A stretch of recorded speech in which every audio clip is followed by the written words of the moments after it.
তো প্রথমত আমরা দেব চিনি 2 চামচ, বেশি না, 2 চামচ চিনি দেবো।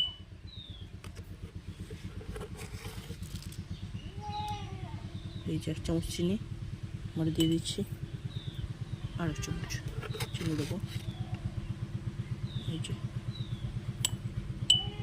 তোমরা 2 চামচ চিনি দেওয়ার পরে এবার চিনি কোটটা আটকিয়ে আমরা জায়গায় রেখে দেবো।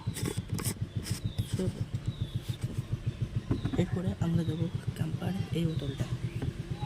আপনারা ক্যাম্পার জানেন, ক্যাম্পার 10 টাকা করে হয়, 10 টাকা করে দাম ক্যাম্পার, সবাই কিনতে পারবেন। তো আমরা এখন ক্যাম্পারটা দিয়ে দেবো আর্ধেক বোতল, এই বোতলে এই পর্যন্ত আমরা দিয়ে দেবো। তো আমরা এই পর্যন্ত দিয়ে দিয়েছি। তো हम करेंगे